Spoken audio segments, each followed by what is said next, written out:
Good morning, everyone.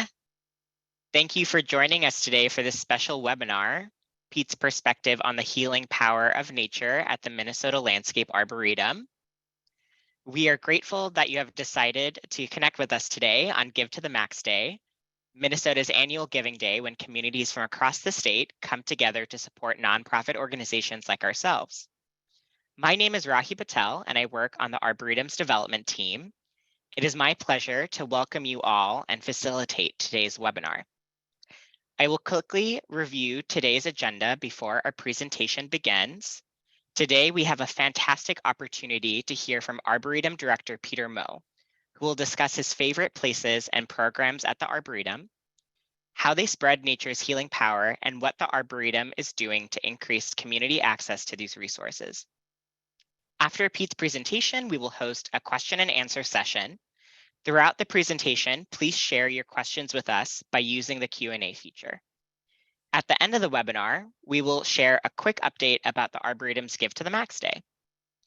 During this webinar, microphones will be muted, but please let us know through the Q&A feature if you are experiencing any technical issues. We will do our best to assist you.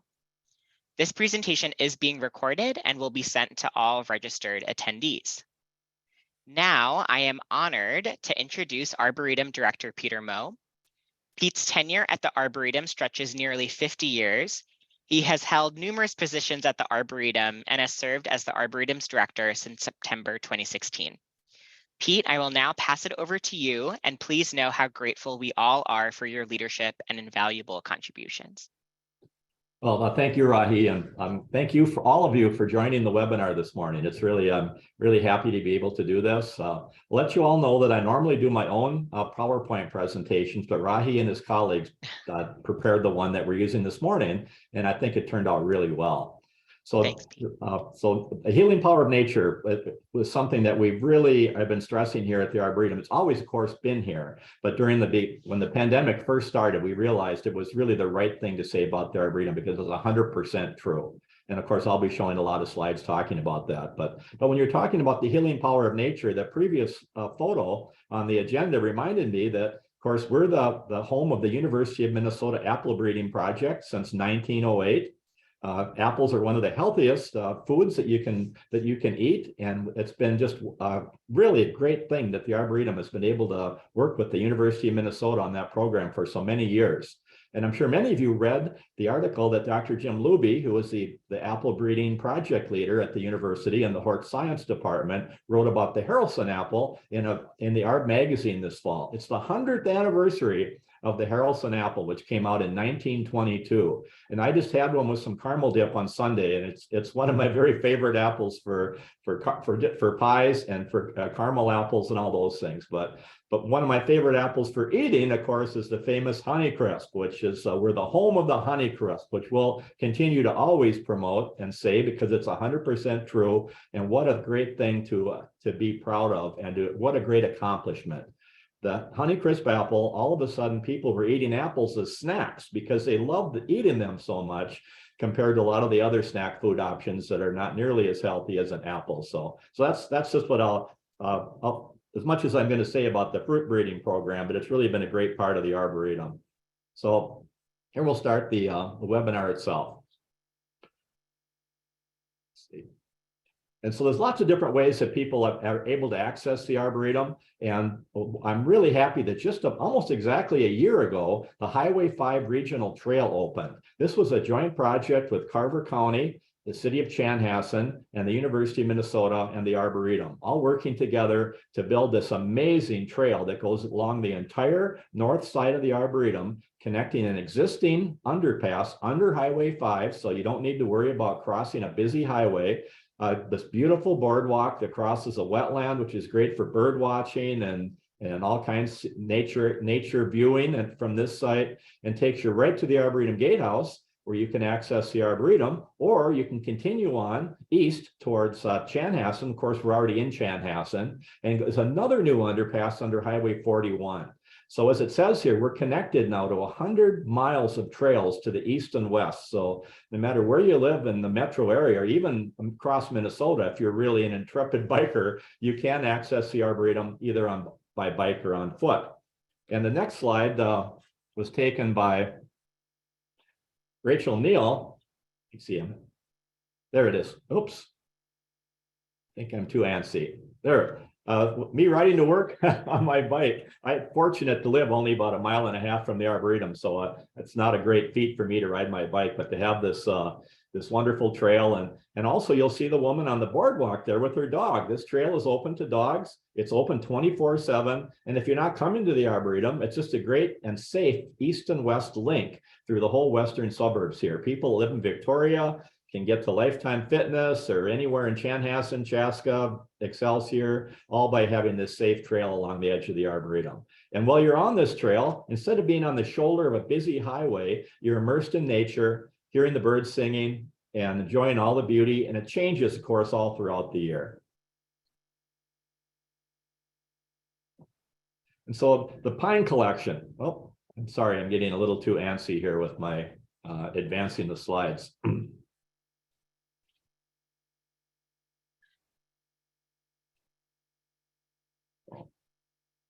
Rahi, can you move it back to the pines? Thank you. So anyway, of course, we're an arboretum. And when the Arboretum started in 1958, one of the main objectives was to increase the number of trees and shrubs and other landscape plants that could be grown in Minnesota. And of course, we don't like to think about it, but right now, all of our deciduous trees, or most of them, have lost their leaves, and they won't have leaves again until next May. And so during this long winter season, it's really important to have evergreen trees. And of course, there's pines, there's spruces, firs, junipers, others, but pines are really one of the very best trees for Minnesota. And this week, they are so beautiful. That snow we've had, which is really important because it's adding moisture to the soil, but it's so beautiful on the pines. But every season of the year, pine trees are beautiful. You know, you hear the sound of the wind going through them. It really is a sensory experience being immersed in nature when you walk through the Arboretum Pine Collection on the 3-mile walk. And of course, these are all well-adapted plants for Minnesota. There's interpretive signage in the collection here. And this collection has been recognized as the best pine collection in the United States by the American Public Garden Association, based on the diversity, how we're maintaining it, how we've documented all the plants in the collection, and how we're interpreting the value of growing pine trees. So, and of course, the Arboretum has many other collections that have similar value. The pines are just one of the very best. When the Arboretum started in 1958, I mentioned the objective of growing additional landscape plants. One of the best examples of that was the development of the Northern Lights azaleas. L. Johnson was the Arboretum research director at that time. Dr. Leon Snetter was the Arboretum's first director, and they worked together on azalea breeding. And a lot of people might have told them, what? Azaleas will never grow in Minnesota, because up until that time, they didn't. But they brought in some of the hardiest azaleas from Japan and Eastern Asia and crossed them with some native azaleas from the Appalachian Mountains in Eastern United States. And one of the first crosses they did resulted in the Northern Lights azalea, which is a beautiful pink azalea, fragrant flowers, blooms every year, even if the temperatures get down to 30 below. And that was the first one that came out, was Northern Lights. And an early introduction was this slide, or this azalea, photo taken by Alan Brandhagen, of Spicy Lights, which is Alan's favorite and one of my favorites as well. Fragrant flowers. What a welcome sight in the spring to have these tall shrubs covered with flowers. And they come in, of course, yellow, red, pink, white, and a wide range of colors. So it's a great example of the Arboretum accomplishing their mission in a great way, what they started out to do. And of course, there's a lot of mental health benefits too for all of us to just be out in nature and in beautiful gardens and enjoying plants like the Northern Lights azaleas.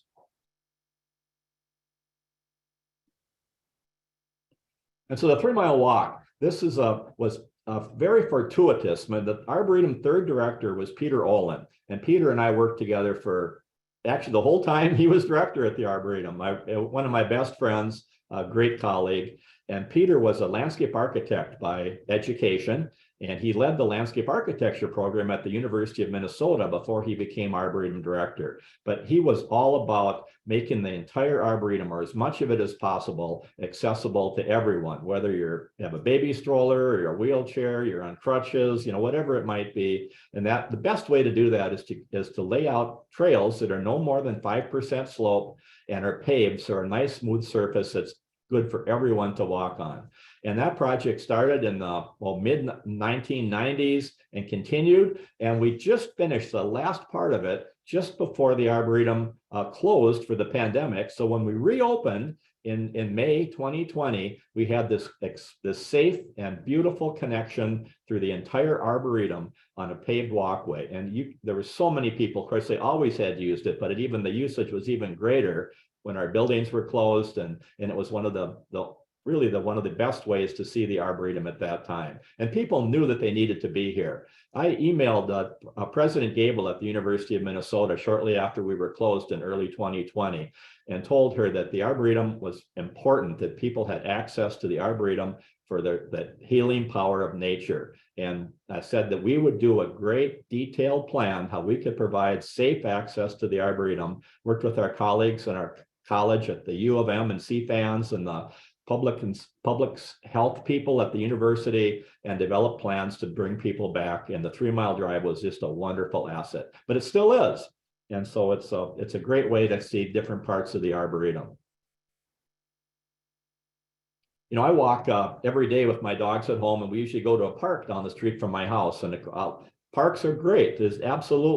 Parks are wonderful, but it's where else can you walk on a walk that every month it's different.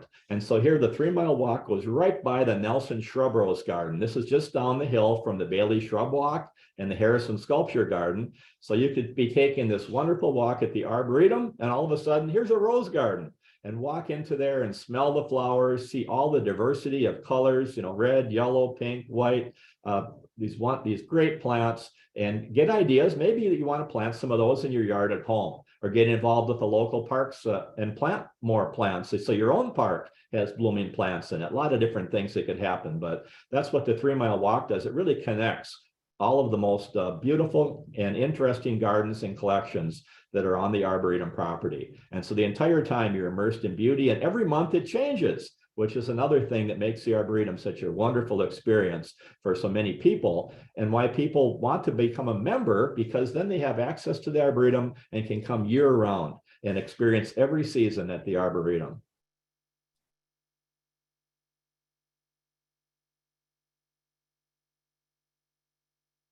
So even in the wintertime, the green plants are, other than the evergreens, are gone outside, but we're very fortunate to have the Meyer Dietz Conservatory that's attached to the Snyder Building.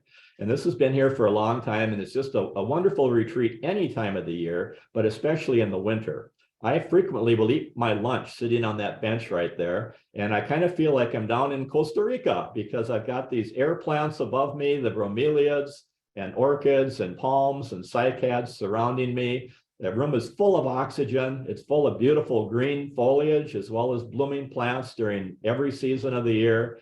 And it's just a very peaceful, inviting, and healthy place to be. And so all of us need to be around green plants. And of course, no matter where you live, apartments, nursing home, your own home, it's really important to have interior plants so that you get those same benefits at your own home. And all the plants we're showing in this conservatory, many of them are plants that you could purchase from local nurseries and garden centers to have some greenery inside your own house. But it's, and this is a valuable plant conservation collection too, because we have some very rare species of orchids and bromeliads that were collected by Dr. Dietz, who was on the Academic Health Center faculty at the U of M, and donated both her plant collections and the money to build this conservatory way back in the 1980s.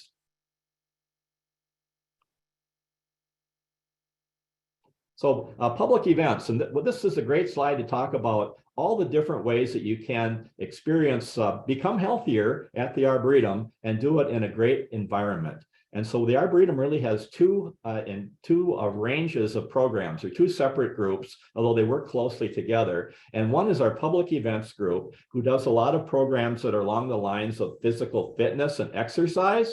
This is led by Wendy Composto. And so one great example is yoga in the gardens. This is again in the pine collection. Where else would you have an opportunity to be doing yoga amongst these huge 35, actually closer to 50-year-old Scotch pine trees and all the other beautiful things here? And Wendy and her team will move these events around the Arboretum, but a lot of the other events around that same area, physical fitness and exercise, are the 5K walks here at the Arboretum. We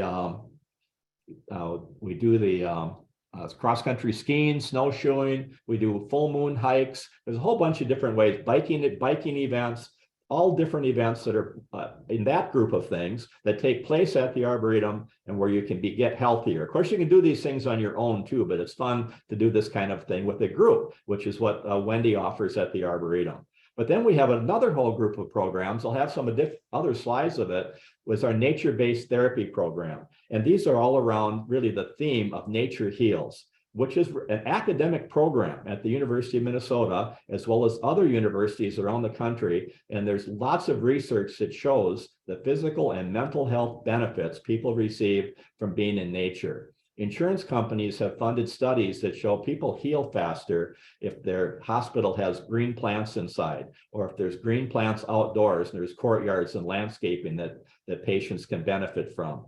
And the Arboretum does a lot of different programs around that have really more of an academic background, but they're still programs that people enjoy and benefit from. And these include sensory immersion walks that take place here at the Arboretum, forest bathing, which you may have read about.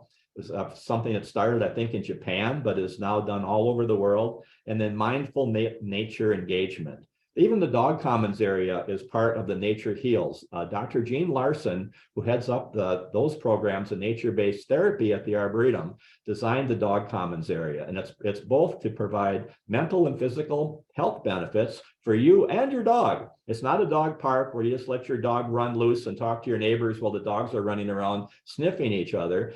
You're both experiencing nature. The dogs are on leashes, and you're out in the natural beauty of the Arboretum and seeing how it changes from season to season.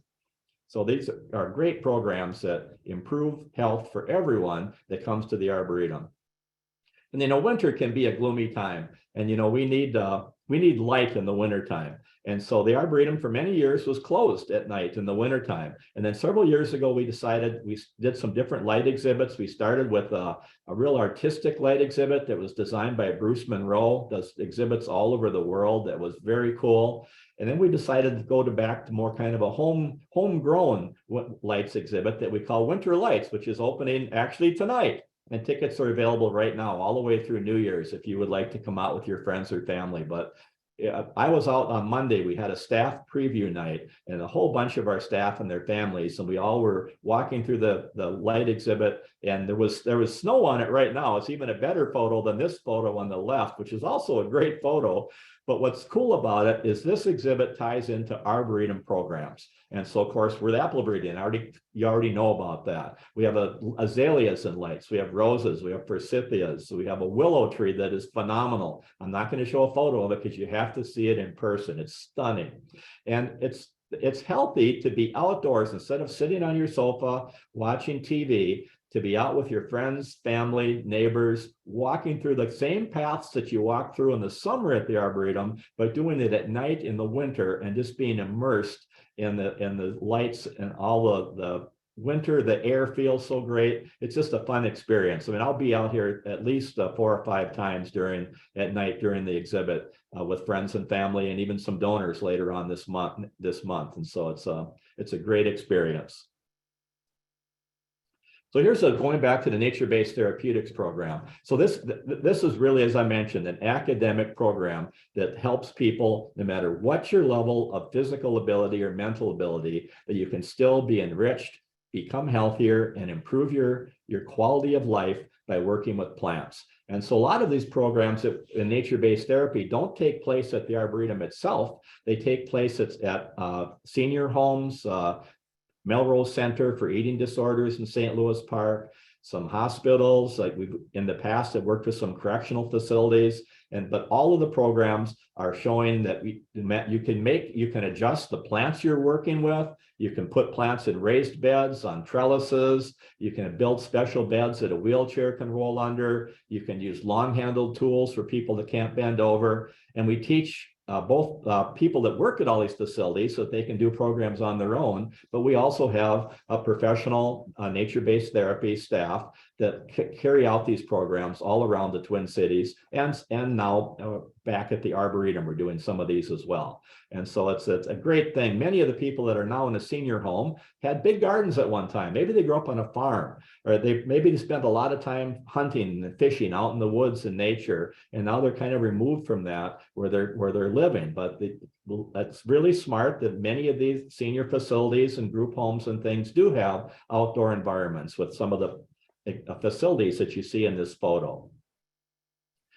Dr. Larson talked at our last all-staff meeting and showed these slides. And this was a group at a senior home. My mom's in a senior home, and I'm sure many of you maybe are or have relatives that are in them. They were really isolating experiences during COVID. Couldn't have visitors, couldn't eat in the communal dining room, couldn't do the group gardening activities. And so when that was brought back this summer, you can't imagine how much joy and it brought to the people that were able to do that. So look at these wonderful flowers right outside a senior center here in the Twin Cities that were grown by the people you see right here in the slides. What a feeling of and maybe there's other people in the facility that aren't even able to do this much gardening, but they can still benefit from the work that their other co-residents are doing. And so they're just great programs. And there's a lot of creativity that goes into them. This I talked about earlier is how you adjust whatever the variable there is, figure out a way that anyone can take care of a plant. And all of a sudden now it switches. Instead of everybody taking care of you, you're taking care of another living thing and watching it grow, which is such an enriching experience, which is a big reason why many of us are gardeners or got interested in horticulture, many years ago. The program at the Arboretum, the nature-based therapy, started as horticultural therapy. We built the sensory garden, which is down at the beginning of the 3-mile walk here at the Arboretum in the late 1980s as the home base of that program. And you can see examples of many of the things as this slide shows of growing plants on raised beds, on trellises, with benches that you can roll a wheelchair under, all those sorts of things. Also using lots of sensory plants. So a lot of people are sight impaired. And so having plants that have fuzzy leaves or wonderful fragrance or unusual texture, so you can still benefit from being around live plants. So the program started with horticulture therapy, and that's still an important part of all the different programs we offer, both on-site and off-site, but it's even expanded to include animal-based interaction, which is a kind of a fancy term for I guess pet therapy is probably not the right word, but a more simple way of saying it.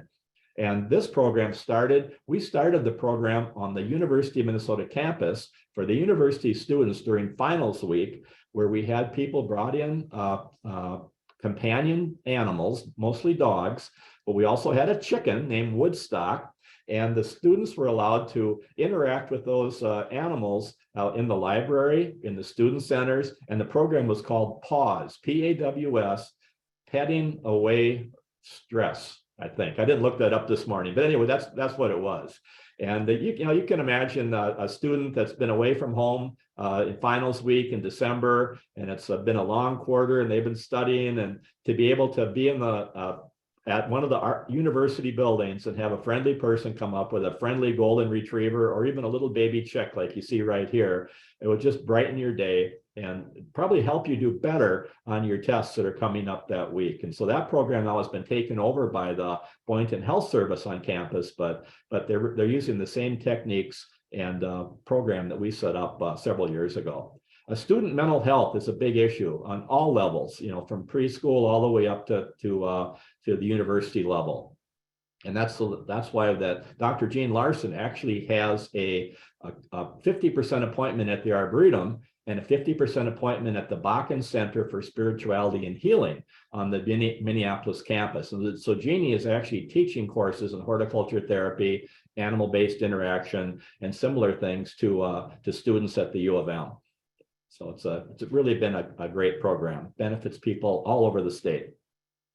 So we also work with a lot of different people in urban areas and other locations on growing vegetables. And the kind of the overall umbrella for this program is the Growing Good program. This is probably the most least well-known program that the Arboretum offers. And it's been going on for over 30 years. I've got some statistics that Rahi reminded me. The nature-based therapy benefits 27,000 people a year. So that's the programs that I just talked about at the senior centers, the dog commons, all the different things that are part of that. And Growing Good program that I'm showing this slide started 30 years ago. And we always work with partners. The Arboretum doesn't own land in North Minneapolis or South Minneapolis or urban areas in St. Paul, but we have lots of partners. Some of them are churches, some of them are community centers. We've worked with some of the like boys and girls clubs, YMCAs and things. I don't think we're working with them right this year, but we have in the past. And so they already have land. They have access to water for watering. And there are a lot of times they have families that are already associated with them that are looking for great activities during the summertime. And if you can combine being out in nature with your friends, growing healthy vegetables, having a great time and learning things that can benefit you for your whole life, it's just wonderful programs. We do receive quite a few donations every year for these programs, and that it's really, the donors know that they're really improving the quality of life and the educational and social experiences for a lot of people in urban areas that really don't have as much opportunity to do this sort of thing as people that live in the suburbs or rural areas in Minnesota. So it's some of these same kids that you see in this slide. It could be 6 or 8 years later, they could be a high school mentor for the younger kids and teaching maybe their younger cousins or brothers or sisters some of the same things that they learned or their friends. And then eventually we have a program called Growing to College, where some of the students can take tours of the University of Minnesota and see what it's like to be on the campus, and may decide to enroll in the university after they have been involved with some of our urban gardening programs as they were during their school years. So the program has just been one of the very best ever. We have great partners. We have actually several employees that started as children, just like these 3 kids here in the program, that ended up working for the Arboretum. So just more great photos. A lot of times you can even grow vegetables on concrete or blacktop. And we used to do these wood boxes, but you can also buy these big grow bags that are about the size of a kid's swimming pool. They're made out of a real thick fabric, synthetic fabric that breathes, that's allow air and water to go through. So you can set it right on a concrete parking lot or a blacktop, fill it with a good soil mix, and then get kids involved in planting seeds, planting tomato transplants, herbs, whatever it might be. And so the kids are allowed to come and visit these gardens with their families all during the summertime. All the vegetables are used by the communities where the gardens are located. And you can't imagine how proud a little 8 or 10-year-old kid would be to bring some beautiful tomatoes or peppers or cucumbers home and his family have them for dinner that night. And the fact that they know how to grow them and grow them themselves, what a feeling of accomplishment, which is what all of us need as we're growing up. So they're just super programs. And our staff that work with the kids really have a heart for working with children, but they're always tied to science too. It's not wishy-washy stuff. The kids are learning basic science as they're learning how plants grow. So it's got the best of everything going on with it. So going back to things that all ages benefit from, of course, the urban gardening is for all ages too, but the Tulip Display is one of my very favorites in the spring. I worked with the Azalea program the whole time I've been here at the Arboretum, so that's, of course, one of my favorites too.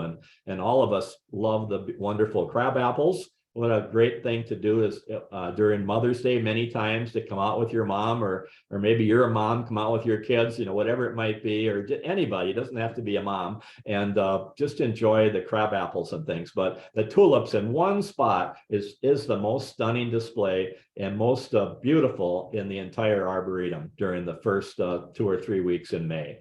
And this past year, Dwayne Otto, I've got the next photo, shows one of his designs. He's one of our very talented horticulturists at the Arboretum, has been here for 30 years, designs all of our seasonal gardens, and is just one of the most talented designers, but also plant growers that I've ever met. And this past year, Dwayne said he thought we should do all the flowers in shades of yellow, because yellow is the color for hope and optimism and renewal and joy.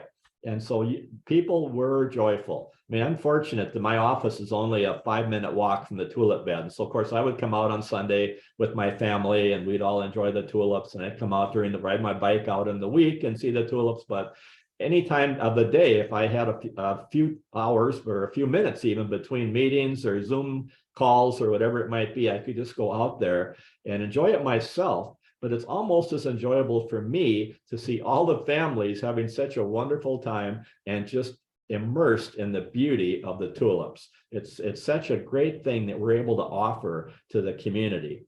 To have these big displays, 40,000 bulbs planted, and not mostly in the one bed, but they're planted in many other locations around the Arboretum.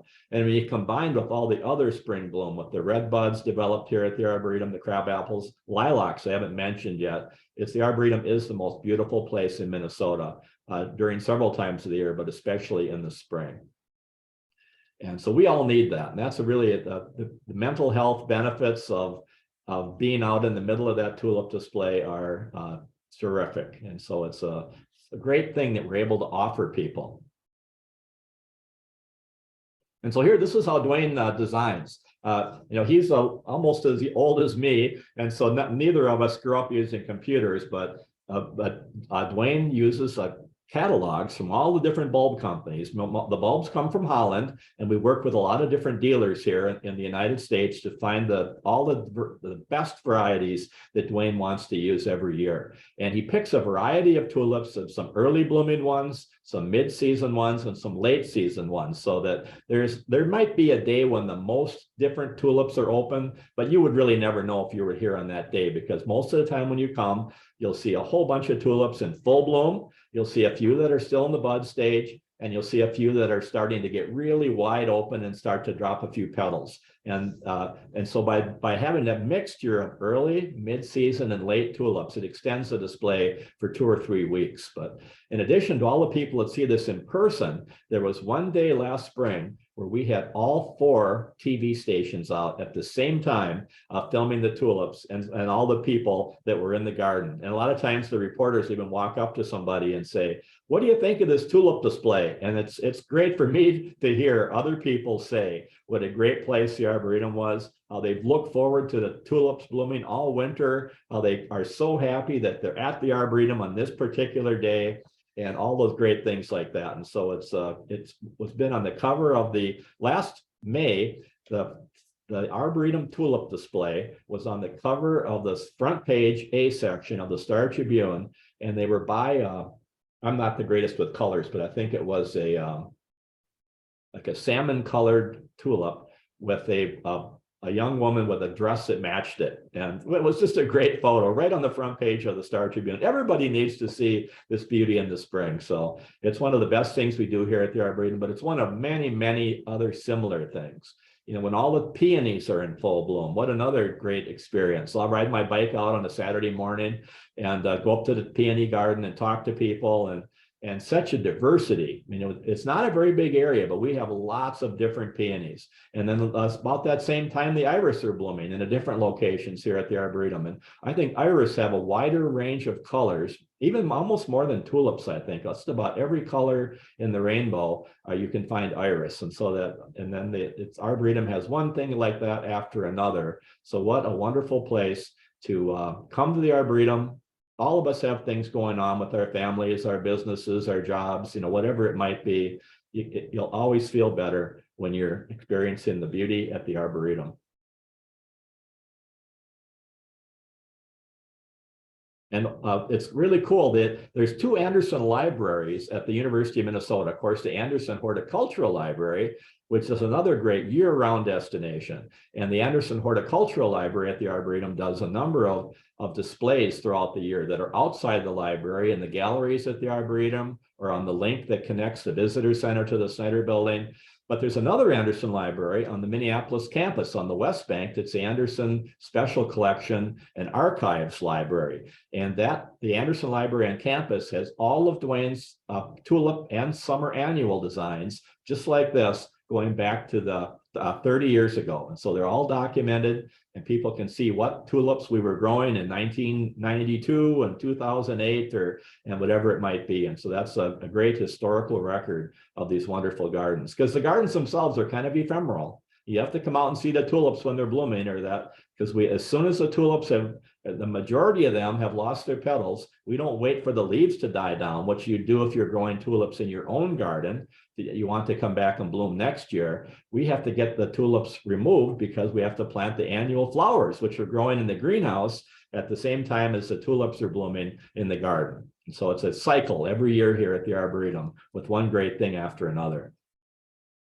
So now we're talking about one of our research programs, another program that's not as well known, although this program also has been getting great coverage in the Star Tribune, in the Minnesota Conservation Volunteer magazine, printed by the Minnesota DNR, in Minnesota Public Radio, and a number of other locations, and also as well as around the university. Is a relatively new program, but off to a great start, is plant conservation. And the Arboretum had really been doing this since the very early years of the Arboretum. We have some very rare trees that you wouldn't find anywhere else that are growing here at the Arboretum, but we didn't call it plant conservation. But while Ed Schneider was director, just before I took over, Ed and I started the plant conservation program. And what that is that we're now responsible for the rare and endangered plant species in Minnesota. We work with our partners in the Minnesota DNR, U.S. Fish and Wildlife, Nature Conservancy, and other partners that own land that have some of the areas where the rare plants are growing. But we get permits from them. We're collecting seed, and we have already we have a seed bank, a -40 freezer at our research center, where we have over 70 rare and endangered species. The seed is banked. It can keep for decades in a freezer that's that cold. We also are monitoring plant populations of some of the rarest plants, like this orchid here. You maybe have never even heard of this orchid. Minnesota has 47 species of orchids, of course, including our state flower, the showy lady slipper, but this is the tuberous grass pink, which is just a beautiful orchid. And all of these, so if you want to spend some time, go on some websites like the Minnesota Wildflowers, Nature Conservancy preserves, scientific and natural areas managed by the Minnesota DNR. You can find many of these plants. You figure out when they bloom, what habitat they grow in, and then maybe talk to some other people that are looking for orchids too. And you can have a great experiences going out and finding these and taking photos. And so, but of course, we do that kind of thing, but we're also working with our partners to grow more plants. So in addition, when we collect seed, we don't put it all in the freezer. We're growing new plants from seed. And orchid seed is just like dust. You've probably heard that. And they depend on fungi as a symbiotic relationship in order to germinate and form new plants. But Dr. David Rumacall, who leads this program, has really developed some groundbreaking discoveries on how to grow orchids from seed. And we have grown, David and his team have grown hundreds of orchids from seed, and some of them are blooming 3 years after they're started from seed, which no one had ever documented before. So David will be publishing a lot of this information so other groups can get involved in it. And it's not just orchids. We work with the eastern hemlock, which is one of the rarest tree species in Minnesota. There's some rare cacti, the ball cactus. It grows only in a few counties in western Minnesota, right on the South Dakota border. And the ball cactus project is one of the ones that was on the cover of the Star Tribune also last year. So the Arboretum has really been getting some great coverage.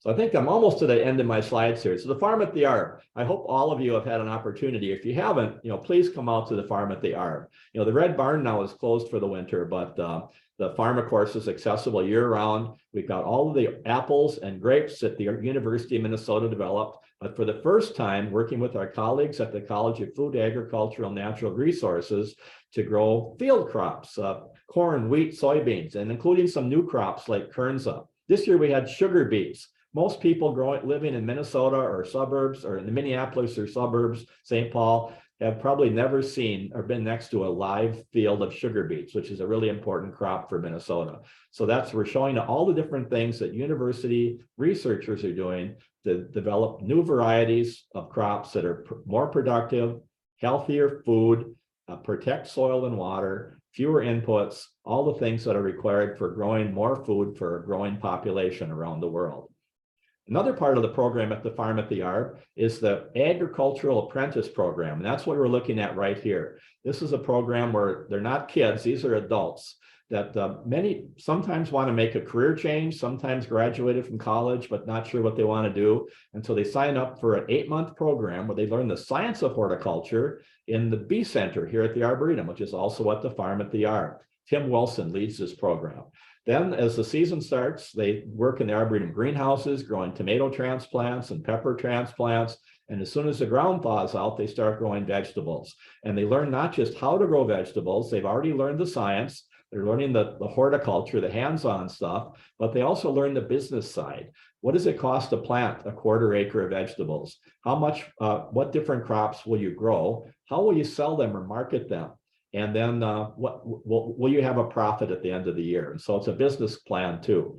And we have found, of course, we're growing all these vegetables. We needed to do something and make sure that they benefited the right people. And so we're working with a program called Veggie RX, working with our partners at Carver County Health and Human Services, where low-income people that qualify for different types of social services through the county, or it could be people that have some health conditions that are tied to diets, where doctors that will prescribe a prescription for fresh vegetables, and we fill those prescriptions with bags of beautiful beets and let me see what else is there. Are those I guess they're big radishes, whatever they are, really nice vegetables and very professionally grown. And so it's a win-win-win in 3 different ways. We're training people to grow these healthy foods. The food's going to people that benefit from it. And it's all a demonstration that anybody that visits the Arboretum can see and learn from. So, in the past year, we grew 10,000 pounds of vegetables. And the main garden is right here at the Farm at the Arb. We also use some of our same urban sites working with our urban partners. And then we use the children's garden at the near the Learning Center at the Arboretum. So it's just been a great program all the way around. So I think that's my last slide. You can probably tell I could talk for almost forever on any of these, but before we ask questions, I just want to very honestly and gratefully thank all Arboretum supporters and let all of you know how important it is that you continue to support the Arboretum so that we're able to provide access to the healing power of nature in so many ways to so many people. So thank you very much. And that's the end. Thank you so much, Pete. That was incredible. I absolutely loved hearing all of those insights and everything that you shared throughout the presentation. So now we want to turn it over to everyone who has joined us on the webinar today to see if you have any questions for Pete or questions from throughout the presentation. If you do have any questions, please feel free to use the Q&A feature. And as those questions are rolling in, I will turn them over to Pete. So while we're waiting for some questions, Pete, I'm wondering, I know you mentioned that when you have some spare time, you love to go out, see the tulips in the spring, but throughout the year, do you have any go-to spots that you love to visit at the Arboretum when you have some free time? Oh, I absolutely do, Rahi. In late summer, I love going to the Bennett Johnson Prairie. If you're who doesn't like seeing butterflies, and birds and other things like that. So when you have this 27 acres of beautiful native blooming prairie plants that's a site all by itself. But then it ends up being the best place at the Arboretum to see a diversity of butterflies. You'll see birds that maybe won't see anywhere else at the Arboretum because their habitat is a tall grass prairie. And it's just, you're also really away. You can be in the Arboretum Prairie on one of the busiest days of the year at the Arboretum and be all by yourself, or just with whatever family or friends you brought with. And so that it has its own beauty every season of the year, but it's at its peak in late August and early September. In the spring, similarly, I love going to the Dayton Wildflower Garden. That's one of the few places in the Twin Cities where you can see our state flower, the showy lady slipper, and all the unique wildflowers that grow in the maple basswood forest in the early spring before the leaves come out. They're taking advantage of the sunlight coming down to the forest floor. And if you're there on the right day, the warblers will be migrating right through that garden.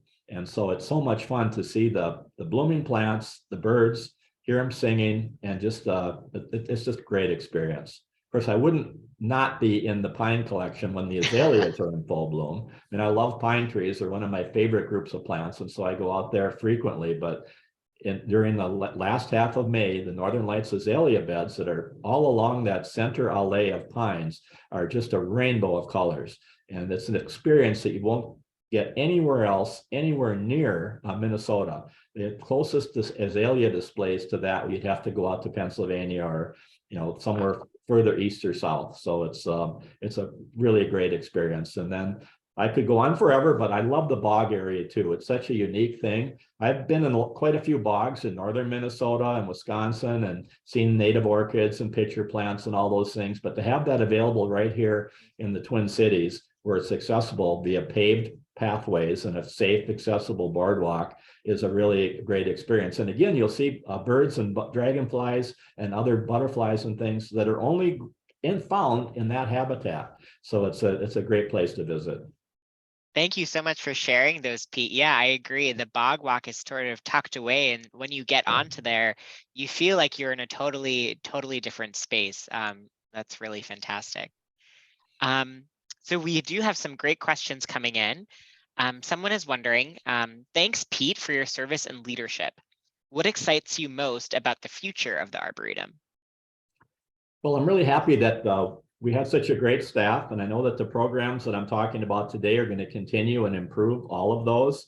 We're going to have a safe new entrance to the Arboretum. It's not really a horticultural thing, but we want everybody that comes to the Arboretum to start their visit by being able to turn off Highway 5 with a great left turn lane, a stoplight, and a safe and inviting entrance, beautifully landscaped to the Arboretum. And so that is something that's going to happen, probably not for another 4 years or so, but it is going to happen. It's funded and working with our partners at MnDOT and Carver County. But also there's so many things at the Arboretum that are going to continue to expand. We have a great horticulture staff.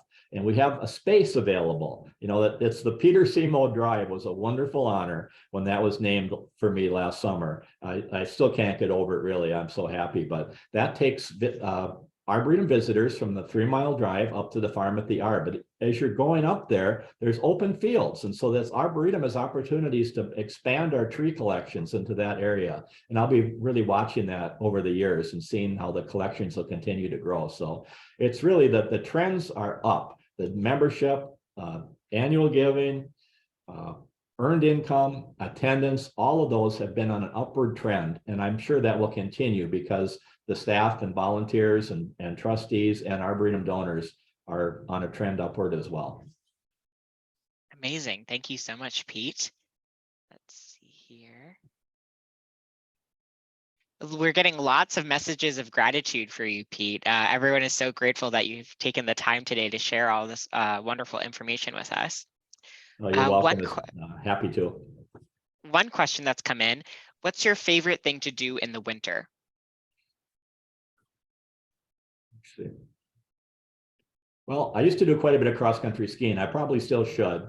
I think now it's probably just walking outside with my dogs. It's just I like walking on the snow and crunching under my feet and seeing the snow on the plants. And there's always something unique. Like, well, yesterday, I guess it is winter. We had snow. I was walking my dogs right in my neighborhood, and I had 3 huge flocks of swans fly right over my head. And they have this beautiful, peaceful call. And something like that happens almost every time I go on a walk. And it's just, we live in a great area. The Twin Cities has so many parks and natural areas, and of course, the rivers and creeks and everything. I just enjoy being outside. And I see things that I never think I'm going to see. And all of a sudden I see something cool every time I'm out there. So that's really kind of what I'm doing mostly now. Awesome. Thanks, Pete. And then one last question that we have here. I know you talked a little bit of the PACE project and the expanded parking and a new turn lane in.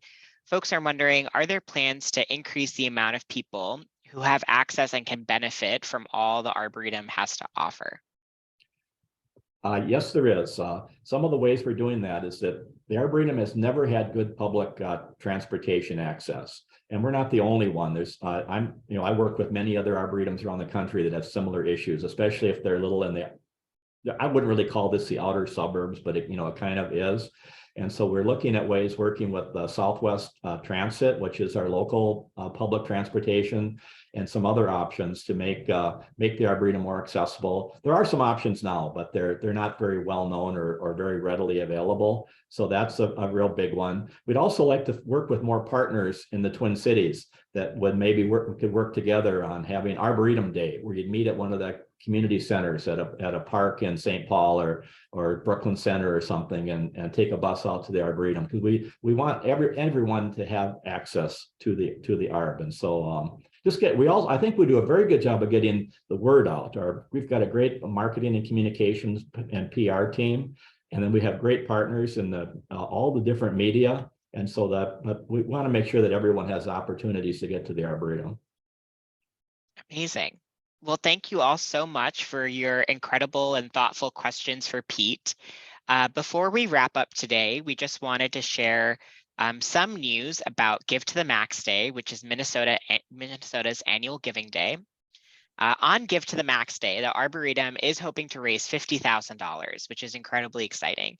And we hope you all will consider joining us today to help share nature's healing power with thousands of people. If you are able to help us reach the $50,000 mark, we have an incredibly exciting and generous $50,000 matching gift that our Board of Trustees have graciously provided.